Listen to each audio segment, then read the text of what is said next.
Good morning friends. स्वागत है आप सभी का आपके अपने यूट्यूब चैनल आओ पाएं सरकारी नौकरी देसी हरियाणा। मैं हूं बबीता धानिया और फ्रेंड्स इस चैनल पर हमारी हरियाणा जीके के इम्पोर्टेंट क्वेश्चन की एक सीरीज चल रही थी। उस सीरीज के अंदर 10 वीडियो हम ऑलरेडी कर चुके हैं। अगर आपने नहीं देखी हो तो डिस्क्रिप्शन में उन सब का लिंक है, जाइए और ज़रूर देखिए। आज हम 11th नंबर की अर्थात 11वें नंबर की वीडियो करने वाले हैं। तो आइए करते हैं आज के इम्पोर्टेंट क्वेश्चन। आज का हमारा फर्स्ट क्वेश्चन है 23 जुलाई 1919 को गांधी जी को हरियाणा के किस जिले से गिरफ्तार किया गया था। डेट याद रखना बहुत ज़्यादा ज़रूरी है फ्रेंड्स। इस क्वेश्चन के अंदर यहाँ पर आपसे 30 जुलाई 1919 को पूछा है। तो 30 जुलाई 1919 को गांधी जी को हरियाणा के हिसार जिले से गिरफ्तार किया गया था। 30 जुलाई को कहाँ से गिरफ्तार किया? हिसार जिले से। और एक क्वेश्चन और इसी से रिलेटेड जो HSSC आपसे बार बार पूछती है वो होता है 10 अप्रैल 1919 को गांधी जी को हरियाणा में कहाँ से गिरफ्तार किया गया। अभी वाला जो क्वेश्चन था वो 30 जुलाई था जब हिसार से गिरफ्तार किया गया है। दोनों 1919 ही। 30 जुलाई को हिसार से गिरफ्तार किया गया। 10 अप्रैल 1919 को गांधी जी हरियाणा में जब आ रहे थे उनको पलवल रेलवे स्टेशन से ही गिरफ्तार कर लिया गया था। कहाँ से गिरफ्तार किया गया? पलवल रेलवे स्टेशन से। और ट्रेन से उतर भी नहीं पाए थे, उनको ट्रेन से उतरते ही वहीं से स्टेशन से ही गिरफ्तार कर लिया गया था। और उनकी इसी याद में सुभाष चंद्र बोस के द्वारा पलवल रेलवे स्टेशन के बिल्कुल पास में गांधी संग्रहालय की नींव भी रखी गई थी। और वो नींव कब रखी गई? वो नींव सुभाष चंद्र बोस ने 2 अक्टूबर 1938 को रखी थी। कहाँ पर है? हरियाणा का गांधी संग्रहालय है वो पलवल रेलवे स्टेशन के बिल्कुल नज़दीक है। 2 अक्टूबर 1938 को सुभाष चंद्र बोस ने गांधी जी की याद में इस संग्रहालय की नींव रखी थी। और 10 अप्रैल 1919 को गांधी जी को हरियाणा के पलवल रेलवे स्टेशन से गिरफ्तार किया गया। और 30 जुलाई 1919 को पूछा जाए तो वो गिरफ्तार किए गए थे हरियाणा के हिसार से। पूरे कंसेप्ट ध्यान रखना। क्वेश्चंस को घुमाया जाता है, मोस्ट ऑफ बच्चे देखते ही पलवल के साथ जाते हैं, लेकिन डेट को पूरा माइंड में रखना।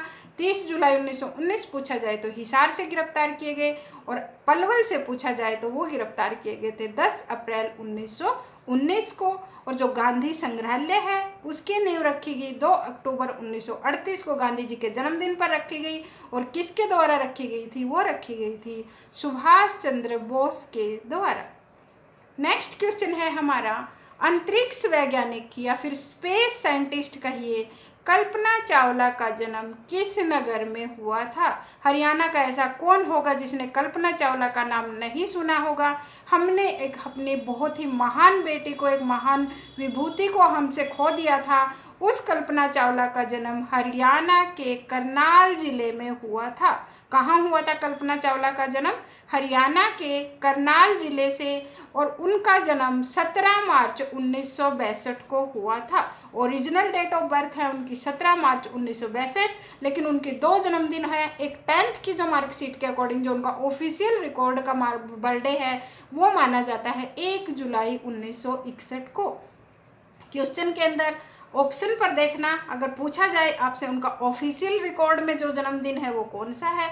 ऑफिशियल रिकॉर्ड के अकॉर्डिंग उनका जन्मदिन है 1 जुलाई 1961 और वैसे उनका जो ओरिजिनल जन्मदिन है वो है 17 मार्च 1962। और उनको हमने 1-2-2003 या फिर आप शॉर्ट में याद करो 1-2-3 अगर आप बोल सकते हो, 1 फरवरी 2003 को कोलंबिया विमान हादसे में हमने कल्पना चावला को खो दिया था। या फिर कल्पना चावला की मृत्यु 1 फरवरी 2003 को कोलंबिया विमान हादसे में हुई थी। विमान का नाम ध्यान रखना, बहुत बार HSSC में पूछा गया है। कौन सा विमान था जो दुर्घटनाग्रस्त हो गया था स्पेस से वापस लौटते हुए? वो था कोलंबिया विमान। और कब हुआ? 1 फरवरी 2003 को करनाल जिले में इनका जन्म हुआ।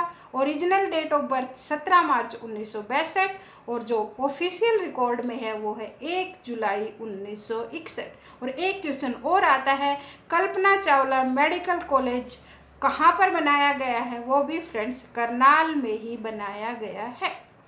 नेक्स्ट क्वेश्चन देखिए हमारा, मेवात डेवलपमेंट बोर्ड या फिर मेवात विकास बोर्ड की स्थापना किस वर्ष की गई थी।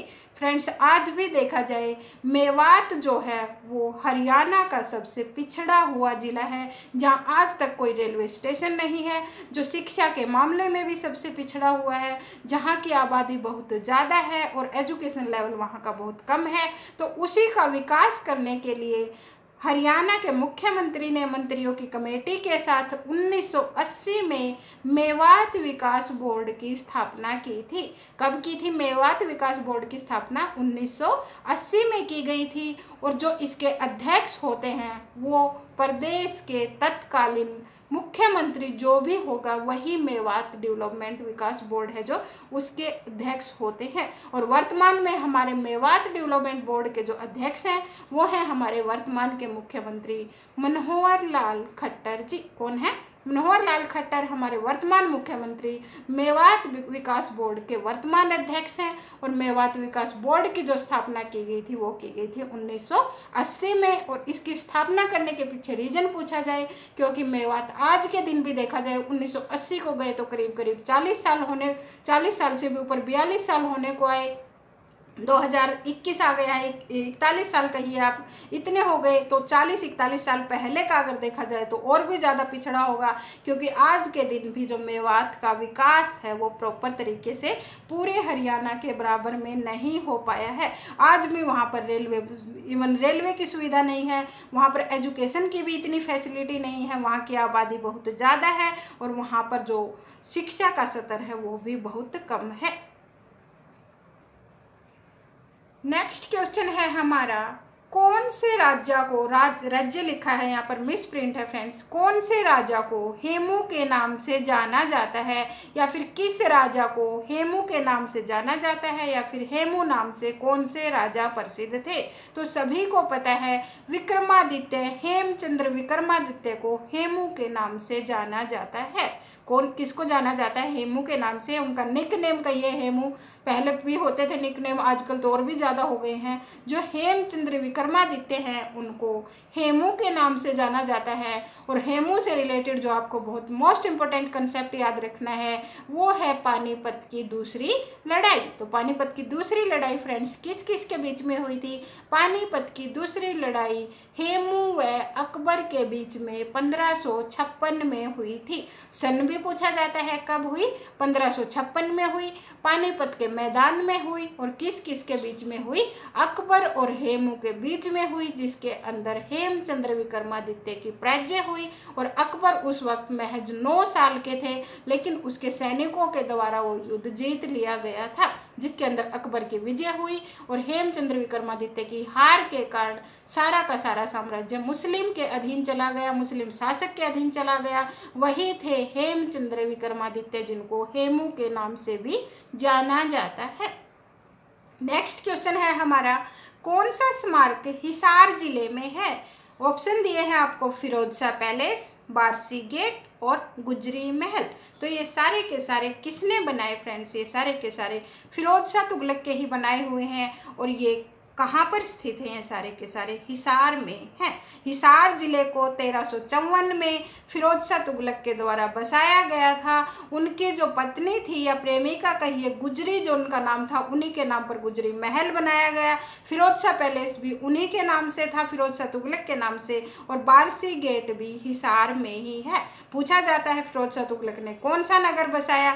तो फिरोज शाह तुगलक ने हरियाणा के जो मेन नगर बसाए, 1354 में हिसार को बसाया, 1351 में उन्होंने अपने पुत्र फतेह खां के नाम पर फतेहाबाद को बसाया, और एक बसाया था सिरसा का हरनी खेड़ा। तो आप ऑप्शन में देखिए आपको कौन सा दिया है। यहाँ पर आपसे पूछा है ये कौन से स्मारक हिसार जिले में हैं? तो ये सारे के सारे स्मारक फिरोज शाह पैलेस भी, बारसी गेट भी और गुजरी महल, ये तीनों के तीनों स्मारक हिसार जिले में ही स्थित हैं। नेक्स्ट क्वेश्चन देखिए हमारा, क्षेत्रफल के अनुसार हरियाणा का सबसे बड़ा जिला कौन सा है? दोस्तों, जब तक चरखी दादरी नहीं बना था, हरियाणा का सबसे बड़ा जिला भिवानी होता था। लेकिन जैसे ही चरखी दादरी बना, भिवानी के 2 टुकड़े हो गए और उसके बाद जो हरियाणा का सबसे बड़ा जिला क्षेत्रफल के अकॉर्डिंग हुआ, वो है हरियाणा का सिरसा जिला। कौन सा जिला है वर्तमान में हरियाणा का क्षेत्रफल के अकॉर्डिंग पूछा जाए, वो सबसे बड़ा जिला है, वो है सिरसा जिला। और सिरसा का क्षेत्रफल भी आपको साथ ही साथ पता होना चाहिए, वो है 4277 या फिर 4277 वर्ग किलोमीटर। कितना है सिरसा का क्षेत्रफल? जो हरियाणा का वर्तमान का सबसे बड़ा जिला है क्षेत्रफल के अकॉर्डिंग, उसका क्षेत्रफल है 4277 वर्ग किलोमीटर। और जो सिरसा जो हमारा क्षेत्रफल के अकॉर्डिंग सबसे बड़ा जिला है, उसका जनघनत्व हरियाणा में वर्तमान में जो 2011 की जनगणना है उसके अकॉर्डिंग जनघनत्व सिरसा का पूरे हरियाणा में सबसे कम है। जहाँ पर जगह जितनी ज़्यादा होगी, नॉर्मल सी बात है, जगह जितनी ज़्यादा होगी लोग उतने ही खुले एरिया में रहेंगे, और खुले रहेंगे तो 1 वर्ग किलोमीटर के अंदर उतने ही कम लोग होंगे। तो सिरसा का जो वर्तमान क्षेत्रफल है वो हरियाणा में सबसे ज़्यादा है, और जो जनघनत्व है 2011 की जनगणना के अनुसार वो हरियाणा में सबसे कम है। और ये भी आपको पता होना चाहिए जनघनत्व कितना है। तो सिरसा का जनघनत्व 2011 की जनगणना के अनुसार है 303 व्यक्ति प्रति वर्ग किलोमीटर। कितना है? 303 व्यक्ति प्रति वर्ग किलोमीटर। अभी तक आपने देखा हरियाणा का सबसे ज़्यादा क्षेत्रफल वाला जिला। अगर आपसे ज़्यादा क्षेत्रफल वाला पूछा जा सकता है तो आपको सबसे कम क्षेत्रफल का भी पता होना चाहिए। तो हरियाणा का सबसे छोटा जिला या फिर सबसे कम क्षेत्रफल वाला जिला कहा जाए, वो है हरियाणा का फरीदाबाद जिला, जो उत्तर भारत की सबसे बड़ी औद्योगिक नगरी है, जो 2 अगस्त 1979 को हरियाणा का 12वां जिला बना। बहुत बार पूछा जाता है हरियाणा का 12वां जिला कौन सा है, तो वो कौन सा है? फरीदाबाद है। 2 अगस्त 1979 को बनाया गया, 12वां जिला बना, गुड़गांव से अलग करके बनाया गया था। क्षेत्रफल के अकॉर्डिंग ये हरियाणा का सबसे छोटा जिला है और इसका क्षेत्रफल है 741 वर्ग किलोमीटर। देखिए सिरसा का कितना है? 4277 और फरीदाबाद का है ओनली 741 वर्ग किलोमीटर। और ये उत्तर भारत की सबसे बड़ी औद्योगिक नगरी है। और जस्ट अपोजिट देखा जाए, सिरसा का जनघनत्व सबसे कम था बड़ा जिला होने के साथ, उतना ही अगर देखा जाए फरीदाबाद का जो जनघनत्व है वर्तमान में 2011 की जनगणना के अनुसार वो पूरे हरियाणा में सबसे ज़्यादा है। कहाँ का जनघनत्व सबसे ज़्यादा है? फरीदाबाद का सबसे ज़्यादा है। क्षेत्रफल में सबसे छोटा जिला है। 1979 में बना, हरियाणा का 12वां जिला बना, गुड़गांव से अलग करके बनाया गया। और अकेले हरियाणा की ही नहीं, उत्तर भारत की सबसे बड़ी औद्योगिक नगरी है। और सिरसा का जिक्र किया जाए तो सिरसा हरियाणा का क्षेत्रफल के अकॉर्डिंग सबसे बड़ा जिला है। और फ्रेंड्स, एक बात का जरूर ध्यान रखना, बहुत सारी बुक्स के अंदर हरियाणा का सबसे छोटा जिला पंचकूला दिया होता है, लेकिन फ्रेंड्स पंचकूला का जो क्षेत्रफल है वो है 898 वर्ग किलोमीटर। सिरसा इसका देखिए फरीदाबाद का है 741 और पंचकूला का है 898 वर्ग किलोमीटर। अब कमेंट करने से पहले काफ़ी सारे बच्चे पूछते हैं कि सबसे छोटा जिला पंचकूला है, लेकिन फ्रेंड्स वो देखिए कि आपको ऑप्शन में क्या दिया है। आपको ऑप्शन में दिया है जींद दे दिया, अंबाला दे दिया, आपको ऑप्शन के अंदर कोई एक और डिस्ट्रिक्ट दे दी, कुरुक्षेत्र दे दिया, और उसके साथ अगर आपको पंचकूला दिया है तो पंचकूला आपका सबसे छोटा जिला होगा। क्षेत्रफल के अकॉर्डिंग जरूरी नहीं कि सबसे बड़ा छोटा पूछा जाए, आपको सारे जिलों का क्षेत्रफल याद होना चाहिए, क्योंकि बहुत बार आपको 4 जिले देकर पूछ लिया जाता है कि सबसे बड़ा कौन सा है इनमें से और सबसे छोटा कौन सा है। तो आप इस पर ध्यान दीजिए, HSSC ने बहुत बार पूछा है। सबसे बड़ा छोटा तो आपको याद होना ही होना चाहिए, इसके साथ साथ आपको सारे जिलों का क्षेत्रफल ध्यान में रखना होगा। नेक्स्ट क्वेश्चन है हमारा, 1857 की क्रांति में पानीपत क्षेत्र से नेतृत्व किसने किया था? 1857 की क्रांति तो ऐसी है फ्रेंड्स जहां से क्वेश्चन पुट होना ही होना होता है। आपको हर जो एक रियासतें होती थी उस वक्त, पानीपत रियासत से पूछा है आपसे फिलहाल कि पानीपत रियासत से उस वक्त 1857 की क्रांति का नेतृत्व किसने किया था? तो वो किया था फ्रेंड्स इमाम अली कलंदर ने। पानीपत से नेतृत्व नेतृत्व किसने किया? इमाम अली कलंदर ने। और इसके साथ साथ नेक्स्ट क्वेश्चन देखिए, 1857 की क्रांति में ही पूछा है, रेवाड़ी क्षेत्र से नेतृत्व किसने किया था? वो किया था राव तुलाराम ने। पानीपत से किसने किया? इमाम अली कलंदर ने। और 1857 की ही क्रांति में रेवाड़ी से आपसे नेतृत्व पूछा जाए, वो किया था राव तुलाराम ने। नेक्स्ट क्वेश्चन है हमारा, अंतर्राष्ट्रीय अलायंस या फिर सौर अलायंस बोलिए, यहाँ पर गलती से और लिखा गया है फ्रेंड्स। अंतर्राष्ट्रीय सौर अलायंस का मुख्यालय हरियाणा के किस नगर में स्थित है? ध्यान रखना फ्रेंड्स, हम भारत की बात नहीं कर रहे, यहाँ पर अंतर्राष्ट्रीय वर्ड यूज किया गया है। और इस अंतर्राष्ट्रीय संगठन के अंदर करीब करीब शायद 123 देश शामिल हैं। और यहाँ पर भारत के अंदर इन सब देशों से ज़्यादा धूप पड़ने की वजह से हरियाणा में गुरुग्राम के अंदर, गुड़गांव के अंदर या फिर गुरुग्राम का ये जो वर्तमान का है, वहाँ पर अंतर्राष्ट्रीय सौर अलायंस अर्थात सूर्य से जो हमें ऊष्मा मिलती है उसका मुख्यालय स्थापित किया गया है। अंतर्राष्ट्रीय सौर अलायंस का मुख्यालय हरियाणा के गुरुग्राम में स्थापित किया गया है। नेक्स्ट क्वेश्चन देखिए, पेपर के अंदर मुश्किल क्वेश्चन भी आते हैं, आसान क्वेश्चन भी आते हैं। और ये वाला क्वेश्चन तो जो हरियाणा दिवस का क्वेश्चन आपका नेक्स्ट, ये तो रिसेंट जो अभी 2020 में एग्जाम हुए उनमें भी बहुत बार पूछा गया है। तो हरियाणा दिवस हम किस दिन मनाते हैं? तो फ्रेंड्स वो मनाते हैं 1 नवंबर को। और क्यों मनाते हैं? क्योंकि 1 नवंबर 1966 को ही हरियाणा पंजाब से अलग हुआ था। और जब अलग हुआ हरियाणा को पंजाब का 35 पॉइंट समथिंग कुछ पार्ट दिया गया था।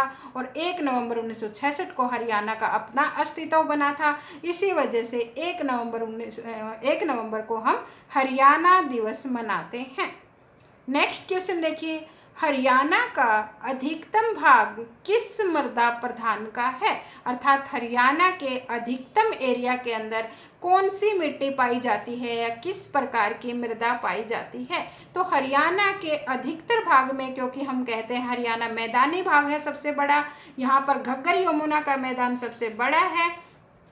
तो दोस्तों हरियाणा का जो अधिकतर भाग है वहाँ पर रेतीली दोमट मृदा पाई जाती है। कौन सी मृदा या मिट्टी पाई जाती है? रेतीली दोमट मृदा पाई जाती है। हरियाणा के 90% भाग पर करीब करीब रेतीली दोमट मृदा की प्रधानता पाई जाती है। नेक्स्ट क्वेश्चन है हमारा, हरियाणा का उच्च न्यायालय कहाँ कार्यरत है? दोस्तों देखिए, हाई कोर्ट से रिलेटेड क्वेश्चन आया है, तो आपको हाई कोर्ट से रिलेटेड तो एक ना एक क्वेश्चन एग्जाम के अंदर मिलना ही मिलना होता है। इसलिए आपको सबसे पहले तो ये पता होना चाहिए जो वर्तमान में हमसे क्वेश्चन पूछा वो क्या है। हरियाणा का उच्च न्यायालय अर्थात हाई कोर्ट कहाँ पर है? तो हाई कोर्ट या उच्च न्यायालय हरियाणा का चंडीगढ़ में स्थापित है, जो हरियाणा की राजधानी है। हरियाणा और पंजाब की जो संयुक्त राजधानी है चंडीगढ़, वहीं पर हरियाणा का उच्च न्यायालय स्थित है। और संयुक्त राजधानी होने के साथ साथ पंजाब और हरियाणा का जो उच्च न्यायालय है वो भी दोनों का संयुक्त ही है। तो आइए आपको उच्च न्यायालय की थोड़ी सी हिस्ट्री बताती हूँ। सबसे पहले आपसे एग्जाम में जो क्वेश्चन पुट होता है वो पूछा जाता है कि पंजाब एवं हरियाणा, कभी भी हरियाणा नाम आगे नहीं आएगा दोस्तों, क्योंकि हरियाणा उसका छोटा भाई है। जैसे भारत पाकिस्तान वाली बात की जाए वही हरियाणा पंजाब हरियाणा की बात है। दोनों का संयुक्त जरूर है लेकिन हरियाणा बाद में बना, तो हरियाणा का नाम पंजाब से बाद में आता है। पंजाब एवं हरियाणा हाई कोर्ट होता है। सबसे पहले आपसे पूछा जाता है पंजाब एवं हरियाणा हाई कोर्ट की स्थापना किस अधिनियम के तहत की गई थी? बहुत बार आपने एग्जाम में क्वेश्चन देखा होगा। लास्ट ईयर जो कलरक का एग्जाम हुआ था 2019, उसके अंदर ये एग्जाम में आया हुआ था। तो पंजाब एवं हरियाणा हाई कोर्ट की स्थापना दोस्तों गवर्नमेंट ऑफ इंडिया अधिनियम 1915 के तहत की गई थी। बहुत जगह ये 1919 दिया होता है, लेकिन ऑफिशियल रिकॉर्ड चेक कीजिए, इसका राइट आंसर होगा 1915। तो पंजाब एवं हरियाणा उच्च न्यायालय की स्थापना जो की गई थी, उस वक्त हरियाणा तो होता ही नहीं था, ये लाहौर उच्च न्यायालय के नाम से स्थापित किया गया था। पंजाब अकेला ही, आधा जो अब पाकिस्तान में चला गया, आधा भारत के अंदर आ गया। 1919 के अंदर इसकी स्थापना की गई और लाहौर में की गई थी। Again repeating, government of India अधिनियम 1915 के तहत 1919 में लाहौर में इस हाई कोर्ट की स्थापना की गई थी। लाहौर हाई कोर्ट भी बोला जाता था और पंजाब हाई कोर्ट भी कहा जाता था। कब की गई? 1919 में की गई। अधिनियम कौन सा था? वो था गवर्नमेंट ऑफ इंडिया अधिनियम 1915। गवर्नमेंट ऑफ इंडिया अधिनियम 1915 के तहत 1919 में लाहौर में पंजाब हाई कोर्ट की स्थापना की गई थी। 1919 में जब स्थापना की गई तब तो कोई दिक्कत नहीं थी। अब आपको साथ के साथ ये भी बता दूं, जब 1919 में लाहौर में पंजाब हाई कोर्ट की स्थापना की गई तब इसके जो पहले जस्टिस बने थे वो थे जस्टिस सादी लाल। कौन बने थे 1919 में? बहुत बार एग्जाम में पूछा जाता है। 1919 के अंदर इसके जो पहले जस्टिस बने, न्यायाधीश बने, वो कौन थे? जस्टिस सादी लाल। और हमारे लिए सादी लाल का पढ़ना क्यों ज़रूरी है? क्योंकि फ्रेंड्स ये हमारे हरियाणा के रेवाड़ी ज़िले से संबंध रखते थे। 1919 में जो जस्टिस बने जस्टिस सादी लाल, पहले न्यायाधीश थे पंजाब हाई कोर्ट के, वो थे सादी लाल और वो रेवाड़ी ज़िले से संबंध रखते थे। धीरे धीरे करके जब भारत आज़ाद हुआ 1947 में भारत और पाकिस्तान दो टुकड़े हो गए। जब आधा पंजाब पाकिस्तान के अंदर चला गया, आधा पंजाब भारत के अंदर आ गया, तो जो कोर्ट था पंजाब हाई कोर्ट जो लाहौर में स्थापित किया गया था 1947 के अंदर उसको शिमला लाया गया था। 1947 में ही आज़ाद हुए थे ना, थोड़ा बहुत तो याद होगा आपको। 15 अगस्त 1947 को जब भारत आज़ाद हुआ तो लाहौर से जो हाई कोर्ट था पंजाब हाई कोर्ट, उसको शिमला के अंदर स्थानांतरित किया गया। तो अब आपको ये भी पता होना चाहिए कि जब शिमला में स्थानांतरित किया गया था तब उसके मुख्य न्यायाधीश कौन थे? एक तो 1919 का आपको याद रखना है, दूसरा आपको याद रखना है 1947 का। 1947 में जब शिमला स्थानांतरित किया गया तब मुख्य न्यायाधीश थे रामलाल। पहले वाले कौन थे? सादी लाल, अब हैं रामलाल। हरियाणा के अंदर लाल का क्रेज बहुत ज़्यादा होता है। तो 1947 के अंदर कौन थे चीफ जस्टिस? वो थे रामलाल। उसके बाद 1955 के अंदर 1952 में चंडीगढ़ शहर की नींव रखी गई थी। और आपको यह भी पता होना चाहिए कि किसके द्वारा रखी गई थी? तत्कालीन प्रधानमंत्री पंडित जवाहरलाल नेहरू के सपनों का शहर चंडीगढ़, वो खुद इस शहर की एक सुव्यवस्थित शहर जिसको बोला जाता है, 1952 में चंडीगढ़ शहर की नींव रखी गई। और उसी दौरान 1955 में हाई कोर्ट को शिमला से चंडीगढ़ स्थानांतरित किया गया। कब किया गया? 17 जनवरी 1955 को। 17 जनवरी 1955 को शिमला से हाई कोर्ट को चंडीगढ़ लाया गया। और 1955 में जब चंडीगढ़ लाया गया था, ये क्वेश्चन भी कलरक के एग्जाम में ही आया हुआ था कि चंडीगढ़ के अंदर उच्च न्यायालय की स्थापना कब की गई? तो वो की गई थी 17 जनवरी 1955 को। और उस वक्त जो न्यायाधीश थे वो थे अमरनाथ भंडारी। 1919 में सादी लाल, 1947 के अंदर रामलाल, 1955 के अंदर थे अमरनाथ भंडारी। 17 जनवरी 1955 को जो हाई कोर्ट है उसको चंडीगढ़ लाया गया था। और दोस्तों उसके बाद जब 1 नवंबर 1966 को हरियाणा बना, उस वक्त का भी आपसे न्यायाधीश कई बार पूछा जा चुका है। तो 1 नवंबर 1966 को जब पंजाब के साथ हाई कोर्ट में हरियाणा का भी नाम जोड़ा गया, कोर्ट का नाम हुआ Punjab and Haryana high court, तब इसके जो मुख्य न्यायाधीश थे 1966 में वो थे मेहर सिंह। सबसे पहले शादी हुई, फिर वो शादी के बाद शिमला घूमने गए। शिमला के बाद सादी लाल आए, उसके बाद रामलाल आए, रामलाल के बाद आए अमरनाथ भंडारी और उसके बाद आए मेहर सिंह। फिर से अगेन रिपीटिंग, 1919 में सादी लाल, 1947 के अंदर रामलाल, 1955 के अंदर अमरनाथ भंडारी और 1956 के अंदर थे हमारे मेहर सिंह। और एक आपको वर्तमान न्यायाधीश का पता होना चाहिए। अभी रिसेंटली 2020 के जो मैंने दूसरे पेपर करवाए उसके अंदर क्वेश्चन कई बार रिपीट हुआ है कि वर्तमान में पंजाब एवं हरियाणा हाई कोर्ट के मुख्य न्यायाधीश कौन है? वो है जस्टिस रविशंकर झा। कौन है? जस्टिस रविशंकर झा।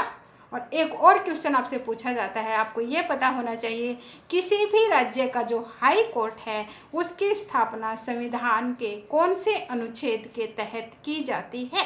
तो फ्रेंड्स किसी भी राज्य का जो उच्च न्यायालय होगा, हाई कोर्ट होगा, उसकी स्थापना संविधान के अनुच्छेद 214 के अध्ययन की जाती है।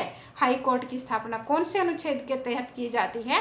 संविधान के अनुच्छेद 214 के तहत। और सुप्रीम कोर्ट की जो स्थापना की गई है वो की गई है संविधान के अनुच्छेद 124। हाई कोर्ट की 214, सुप्रीम कोर्ट की 124। पूरे के पूरे कंसेप्ट ध्यान में रखना दोस्तों। एक क्वेश्चन से आप 10-15 क्वेश्चन निकालोगे तभी फाइनल सिलेक्शन होगा। जो बच्चे सिलेक्शन लेते हैं और आप जो कहते हो कि मेरा 1 नंबर रह गया, 2 नंबर से रह गया, उनके बीच में यही डिफरेंस होता है, क्योंकि वो क्वेश्चन को डिटेल से पढ़ते हैं और आप सिर्फ रट्टा मारकर जो प्रेजेंट क्वेश्चन है उसी को याद कर पाते हो। तो हाई कोर्ट से रिलेटेड मुझे नहीं लगता कि अब आपका कोई भी क्वेश्चन गलत होगा। हर कंसेप्ट को अगर आपने नहीं याद हुआ है अभी तो वीडियो को बैक कीजिए और एक बार फिर से देख लीजिए। क्वेश्चन गलत नहीं होना चाहिए। फाइनल टारगेट आपका गवर्नमेंट जॉब लेना है। हरियाणा के अंदर गवर्नमेंट जॉब ले लो, बाकी के सारे काम अपने आप सेट हो जाते हैं। नेक्स्ट क्वेश्चन है, हरियाणवी मुहावरा दिया गया है और मुहावरा है 12 बाट होना। हरियाणवी मुहावरे का क्या अर्थ है? बहुत बार सुना होगा दोस्तों, जिसका कतीनों का एग्रा ने नाश हो लिया वो एग्रा 12 बाट होना की कति उजड़ लिया आदमी, उसने हरियाणवी में केक वह है 12 बाट होना। अर्थात 12 बाट होने का मतलब है कति अगले का जमा नाश हो लेना, नष्ट हो लेना, अर्थात उसका सब कुछ समूल विनाश हो लेना। तो 12 बाट होने का अर्थ क्या हुआ? उसका होगा नष्ट होना, विनाश हो जाना, नष्ट हो जाना, सब कुछ बर्बाद हो जाना। सारे के सारे किसके अर्थ हैं? 12 बाट हो जाना। अर्थात जिसका जैसे बहुत कुछ खेती के अंदर नुकसान हो जाए, या फिर जिसका कुछ बिजनेस डूब जाए, या फिर कुछ वैसा नुकसान हो जाए घर में, तो यही कहा जाता है कि 12 बाट हो गया। नेक्स्ट क्वेश्चन देखिए, बीरबल का छत्ता इमारत हरियाणा के किस नगर में है? बीरबल का छत्ता तो सारे एग्जाम्स के अंदर बहुत बार आया है फ्रेंड्स। बीरबल का छत्ता कहाँ पर है? ये है महेंद्रगढ़ के नारनौल में। बीरबल का छत्ता किसने बनवाया ये भी पूछा जाता है। तो बीरबल का जो छत्ता है उसको बनवाया था राय बाल मुकुंद दास ने, जो शाहजहाँ के दरबारी थे। किसने बनवाया था? राय बाल मुकुंद दास ने। ये शाहजहाँ के दरबारी थे। और ये कहा जाता है कि लोक कथा के अनुसार, बहुत बार सुनी होंगी ना बचपन में बीरबल की कहानियाँ, अकबर बीरबल की कहानियाँ वो बहुत सुनी होंगी ना। तो ये कहा जाता है कि शाहजहाँ के शासनकाल के दौरान भी बीरबल अपने काम के लिए बार बार वहाँ पर आते थे, और जब भी आते थे वो उसी इमारत के अंदर ठहरते थे। तो राय बाल मुकुंद दास ने बनवाया था बीरबल का छत्ता, अर्थात बीरबल का घर भी कहा जाता है। ये एक बहुत ही सुंदर इमारत बनी हुई थी, और एक लोक कथा के अनुसार जिसके अंदर युवा जितने उत्साह से जाते हैं, वृद्ध लोग उसको भूतिया महल भी कहते हैं, क्योंकि संरक्षण के अभाव में ये जो इमारतें हैं प्राचीन काल की वो खंडर में तब्दील हो गई हैं। अब शायद इसका लगभग एक कक्ष ही बाकी है जो बहुत ही एक बहुमंजिला इमारत होती थी। और दोस्तों लोक कथा के अनुसार ये भी सुना है बड़े बूढ़ों से कि बीरबल के छत्ता के अंदर सुरंग होती थी, जो एक रास्ता जिसका दिल्ली की ओर जाता था और दूसरा रास्ता जयपुर की साइड जाता था।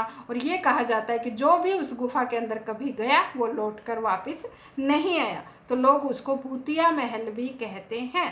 बाकी तो ज़्यादा पता नहीं, आपको ज़्यादा पता होगा। जो मैंने सुना है वो मैंने आपको बता दिया। तो बीरबल का छत्ता कहाँ पर है? ये महेंद्रगढ़ के नारनौल में है। राय बाल मुकुंद दास ने बनवाया है, जो शाहजहाँ के दरबारी थे। पहले इस इमारत का नाम राय बाल मुकुंद दास के नाम से ही होता था, लेकिन बाद में बदलकर इसे बीरबल का छत्ता कर दिया गया। नेक्स्ट क्वेश्चन देखिए, बुनकरों का शहर हरियाणा का कौन सा शहर है? तो दोस्तों बुनकरों का शहर सभी को पता है हरियाणा में कौन सा है, वो है पानीपत शहर। कौन सा है? पानीपत शहर। पानीपत जो हरियाणा की एक ऐतिहासिक नगरी है, जहाँ पानीपत की 3 लड़ाइयाँ हुई हैं, और जहाँ पर भारत का जो पेट्रोलियम प्रेशर है इतना बड़ा, जो एक नंबर में जो हरियाणा का ही नहीं भारत का नंबर 1 है, जिसने जो लद्दाख के अंदर सैनिक हैं उनके लिए भी जो गर्म, जिसके अंदर उनका बिल्कुल ठंड नहीं लगेगी, उस तरह के कंबल जो तैयार की है, वही शहर है हरियाणा का पानीपत शहर, जिसे बुनकरों का शहर भी कहा जाता है। और पानीपत की पेट्रोलियम रिफाइनरी भी बहुत बार एग्जाम में पूछी जाती है दोस्तों। और पानीपत हरियाणा का अकेला ऐसा ज़िला है जो 2 बार बना था। पानीपत अकेला ऐसा ज़िला है जिसकी स्थापना 2 बार की गई थी। पहली बार पानीपत को करनाल से अलग करके बनाया गया 1 नवंबर 1989 को। कब बनाया गया? पहले जिला पानीपत को करनाल से अलग करके बनाया गया 1 नवंबर 1989 को बनाया। और दूसरी बार जो जिला बनाया उसके बाद फिर से उसको करनाल के अंदर ही शामिल कर दिया गया। दूसरी बार उसका ज़िले का पुनर्गठन किया गया, वो किया 1 जनवरी 1992 को। कब किया गया? 1 जनवरी 1992 को पहली बार बना 1 नवंबर 1989 को। फिर उसको फिर से करनाल के अंदर मिला दिया गया। दूसरी बार करनाल इसको बनाया 1 जनवरी 1992 को। इसको फिर से जिला बनाया गया। ये करनाल मंडल के अंतर्गत आता है। और फ्रेंड्स, यहाँ का जो क्षेत्रफल है वो है 1268 वर्ग प्रति किलोमीटर। कितना है? 1268 वर्ग प्रति किलोमीटर। और बहुत बार ध्यान रखना, ये जरूर पूछा जाता है कि हरियाणा का ऐसा कौन सा ज़िला है जिसकी स्थापना 2 बार की गई, तो वो भी ज़िला है हरियाणा का पानीपत ज़िला। तो फ्रेंड्स, आज के लिए हमारे इतने ही क्वेश्चंस इस वीडियो के। उम्मीद है आपको हमारी वीडियो पसंद आई होगी। पसंद आई हो तो like, share and subscribe our channel. मिलते हैं आपसे नेक्स्ट वीडियो में नेक्स्ट क्वेश्चंस के साथ।